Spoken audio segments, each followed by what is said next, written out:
Welcome to the Dice Tower, a series of video reviews about board and card games. Here are your hosts, Tom Vassell and Sam Healy.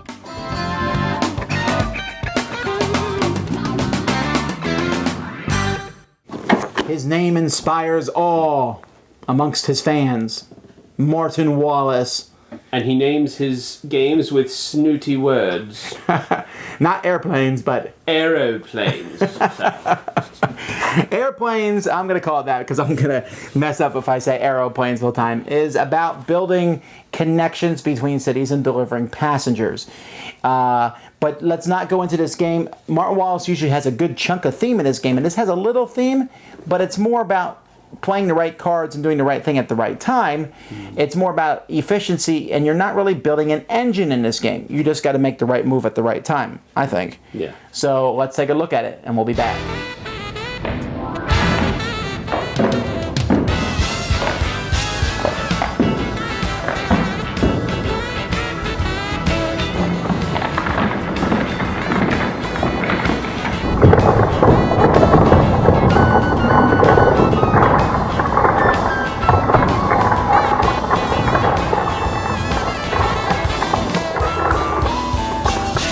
Here you can see half of the board, which shows Europe. The other half of the board is down here.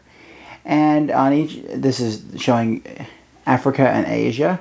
But you're going to be starting up here. Each player is going to take turns placing out their home airport. And they're going to start either in London, Amsterdam, Berlin, Paris, Zurich, or Rome. And depending on where you start will also determine your starting money in the game.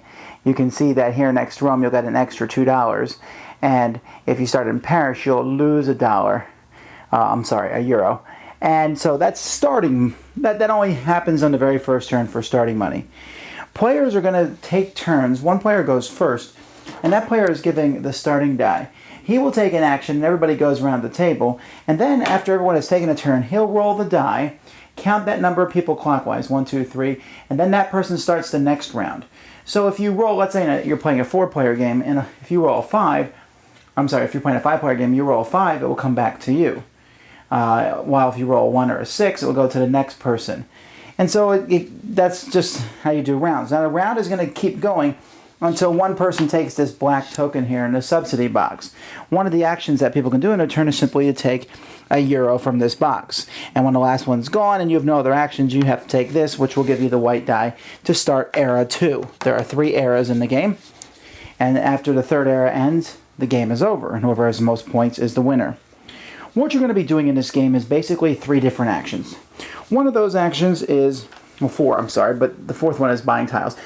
One of those actions is to get some airplanes. So let's take a closer look. You're going to have 12 airplanes on display. Now what I did here is I put some of the first airplanes and also some of the last airplanes that you can see. When you buy an airplane, there's a cost for the airplane. You see this one costs £1, and if you would buy this one here, instead of buying the top one available, it would cost 1, plus you've skipped one, so this one would cost 2. This one would cost 3, 4, 5, because you've skipped 2. And so the cost, the farther down you go. The airplanes are very different. They have different values on them. They give you a certain amount of airports from each of the eras. So this one would give you one era 1 airport. But some of them will give you, like this one here, gives you 2 Era 3 airports. They also have a number of passengers that they can transport. So 1, 1, 2. And here we got 4, 4, 5. And some of them sometimes give a victory point. You can see that the Albatross here gives a victory point. And then some of them have overseas capabilities. And you can see this airplane, this one, they have a special icon that shows their overseas capabilities. So those are basically the different aspects. And so one of the actions you can do is to buy an airplane. When you do so, you'll place the airplane in front of you and also put an airport on it. Now, the other action you get is to put airports on the board. Now, when you're putting airports on the board, it's pretty simple. Once you have your home airport on the board, and while I'm thinking of it on this thing, I do want to say one thing I really don't like about the game, and that's that every single tile in the game, doesn't matter what it is, has the same boring blue background, which makes them really hard to sort out, and also a real pain in the neck, especially with the money, to fool around the denominations. I don't know, it just seems cheap. But anyway, you're going to have your home airport out. So let's say my home airport here is in Zurich. When I put out another airport, I have to take it off an airplane card that I bought. So you would need to buy airplanes to put more airports out. If I put it in an adjacent spot that's connected by a white line, I can simply do that for free. If I would like to travel along a purple line, and I can travel from any airport in Europe to come down here and go to Casablanca, Cairo, or Middle East, and those are traveling on a purple line. When that happens, I need to roll, and I'm going to be rolling 3 black dice.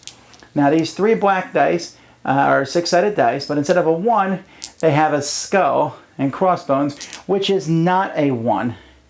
So what players will be doing, let's say you're going to travel on a red line, you need to roll 12 or higher. So you roll, and there are 17, I passed it. Here I roll 5, I didn't pass it, and I rolled 1 skull and crossbones, which means I'm going to take 1 engine failure token. If I get 4 of these, I'm going to lose the airport that I was trying to place permanently. If you fail, you will also, your turn is over. You can't put any more airports out that round, and but you can pay money to make up the difference. So here I could pay $7. Normally you wouldn't do that, but if you roll a 10 or 11, you might want to pay $1 or $2 so that you pass. You can see that going on a black line, and there are some black lines, especially when you get down here. Cost is 14, and then it says second cost 10 on a white line. What that means is, if my home airport here is in Zurich and I want to go to Warsaw, there is no line connecting them, so I can skip Vienna and go right to Warsaw with my airport, but then I would have to roll a 10 or higher on the second flight. You can skip the purple and black ones too, but then you have to roll for both of them. So that's how you put out airports. Another action you can do is deliver passengers. Each city on the board is listed over here, and you can see, for example, Zurich here has passengers that need to go to other cities. This one guy wants to go to Cairo. Here's 3 people who want to go to Madrid. 2 want to go to Zurich, and so on. To deliver passengers, you need to have an airport in the airport that they're leaving from. Here's Zurich, and you need to have an airport in the city that they're going to. Now, if you have an airport in Zurich, you can deliver these guys. They're just taking a local flight. They're going from Zurich to Zurich. Here, this guy needs to go to Cairo, so you would need an airport in Cairo. If this happens, what you will do is you will take the passengers and put them on the airplane that's transporting them. It could be any of your airplanes, as long as you have room in your airplane for it. So you can see that that airplane there has room for 1, so I can put the guy going to Cairo, again, as long as I have an airport in Cairo. So delivering passengers is a big deal. Finally, the last thing you do is you can buy tiles. Here you can see there's some tiles next to the board. You have to pay a coin, a bond, to buy these tiles. And then you can either take one of your choice, or you can roll 3 dice and take 2 of the numbers that you've rolled on the 3 dice. Skulls are good. In this case, they're wilds. And these do different things. Like, for example, the pilot lets you add 3 to a roll when you're establishing a new airport. You can fix your damage. You can add extra airports, re-roll dice, things like that. They're very useful. There's multiple tiles of each type, but when they're all gone and players have taken them all, well, there's no more. You can see also while we're here, North America and South America are also on the board. And you can establish flights to these places, and when you do so, you automatically will get a victory point and some money for doing so. So how do you get points, though? There's some points for building airplanes. Some passengers, especially during later rounds, are worth points when you deliver them, and if you connect to North America and South America. But the way you're going to get most points is at the end of each era where we'll do scoring. Here, we're going to score majorities for Europe, Africa, and Asia, and you'll see first place and second place will get points, depending on what era it is. So, in the second era, whoever has the most airports in Europe is going to get 5 points, second most will get 3 points. Profit, though, is how many passengers you've delivered, minus how many empty seats are on the planes that you have. So, if you get biplanes, you want to fill up them all up, and whoever has the most profit, as you can see, is going to get quite a few points. At the end of the third era, we'll add up all the points that you've gotten so far, and whoever has the most points is the winner. Between eras, you'll be replacing passengers and changing airplanes, and there's some maintenance that happens. And you also get more money on the second turn and the third turn. You get 22 and 32 respectively, as opposed to the 12 you get in the first turn. But otherwise, they play out the same. I really don't know what to think about this game in some instances, because there's some things that are neat, and there's some things that are completely not neat. I'll start with one thing that I think is just idiotic, and that's the die that you roll to see who goes first. I sat there and I thought about it and I thought about it. I said, this got to be interesting somehow. Because basically, what it is a randomizer to see who goes first each turn. Yeah. But when you do that, you really can't plan. I could never sit there and go, okay, I'm going to do this because next turn I know I'll do that because I might be going last next turn. And I didn't know. Right. And so it could be very frustrating if you went last multiple times in a row, which very frustrating. Which given the rolling of the dice is likely going to happen to you at some point during the game, and you're just hoping it's not at a point where it really matters. And you want to punch somebody in the throat when they keep rolling themselves to go first. That's just a mechanic. I just don't see why it's in the game. Maybe someone will come and explain it to me, but I think you could drop that from the game and it wouldn't even be missed. Just take turns going around who goes first. I guess so. Yeah, that could work. I mean, again, I'm with Tom. I didn't see the reasoning behind having that randomizing turn every single round. It just didn't make sense. The main thing that I really didn't like about it is the fact that you can just completely destroy somebody's airport right off the bat. Well, maybe not right off the bat. You had to wait until second air to do it. Yeah, but still, I mean, you can seriously just completely take somebody out of the game if you just focus on taking out their airports. Because then for that second era, they're done.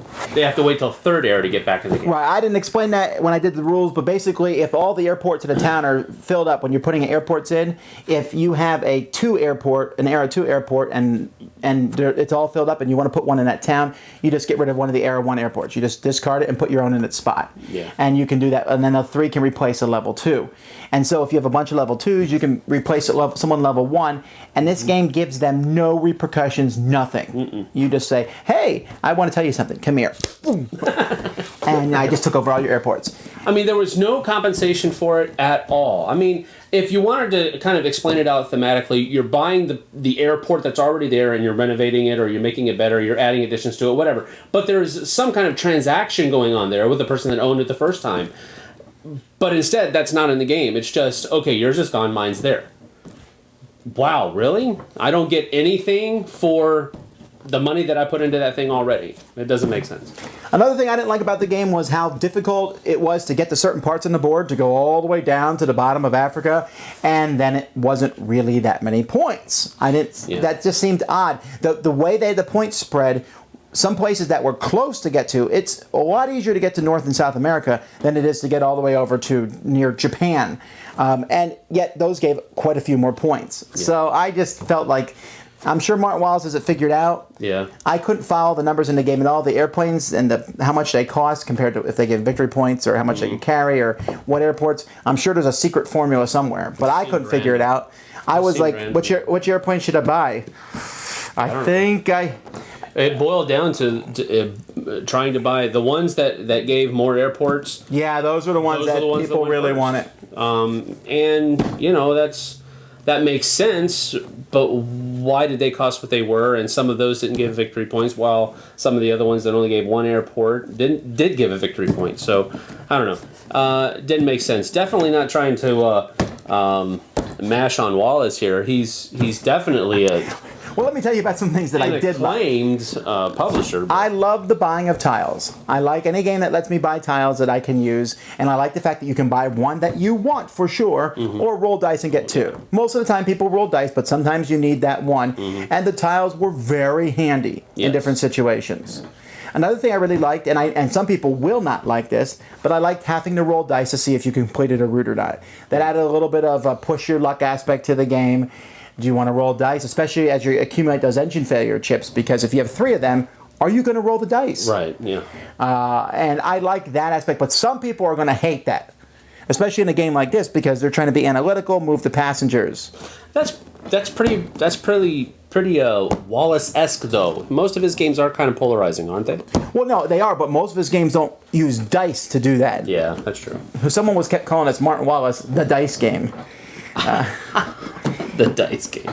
That's funny. Well, but one of the problems that I mean, this game, not a problem, but it's in the game, there's definitely going to be a lot of screwage, I think. I'm going to take your passengers that you were about to move. I'm going to take your airport that you were about to use. I'm going to take the tiles that you needed right now. I'm going to buy the airplane that you were about to buy. And because that random turn order was going by, you could really get just hosed over all the time. Right. And so there was probably points in during the game where all of us at some point were like, because of something that someone else did. Right. Now, I like the artwork and I like the theme. Yeah. I'm trying to think of things. Oh, let's get to the final opinions. What do you think? You like it? In its current manifestation, which probably is its final manifestation, Probably. I can't say that I liked it. I see the merit of its games, but I just didn't enjoy many of the mechanics in it. I didn't understand them. They didn't make sense to me at all. So I'm gonna have to say that I don't like it. I'm gonna give this 2 Stuka bombers down because they are diving on the rest of the airplanes that are in this box and going to blow them to smithereens. I think the components were okay. I think the game idea is neat. I like moving the passengers. I felt like the second era is absolutely critical to the entire game. The first era is kind of not boring, but a little bit boring of a setup. Then the second era, you really better be ready when you go into that third era. And if you don't do well during the second era, it can knock you. And then I felt like the third era peters out. Passengers run out. You're building airports. What do you want to do now? And the ending wasn't as exciting as I wanted it to be. But because of the many little problems, and because overall, when it came down to it, I never really felt like I was moving passengers around on airplanes. Yeah. Putting passengers on an airplane card, then having the airplane disappear between eras, it just was a little odd. And so I'm not as negative as Sam. I'm gonna give this one broken off propeller that was used on an Indiana Jones bad guy down. I think that there will be some fans, but I'm wondering how many, because it feels very Martin Wallace-y. So if you like lots of randomness and luck, this isn't your game. But I think the Martin Wallace fans aren't going to be big fans either, because there's a good chunk of luck in the game. And almost to the point where I think it can mess you over at that critical time, and you can lose a game because you weren't able to do something and someone else beat you to it. I think that's a real possibility in this game. Yeah. I was a contender going into Era 2, the game that we played, and the guy that won the game is the guy that took me out during Era 2. Yeah, and I made a mistake in counting at one point, and that really hurt me. Yep. And I don't know, at the end I felt like I was building airports to get area control, and it just felt gamey at the end. I was just trying to... It just points here and there. You weren't... I stopped delivering passengers. I didn't care anymore, and that just felt gamey. I think there might be too many passenger tiles in the game, too. Who knows?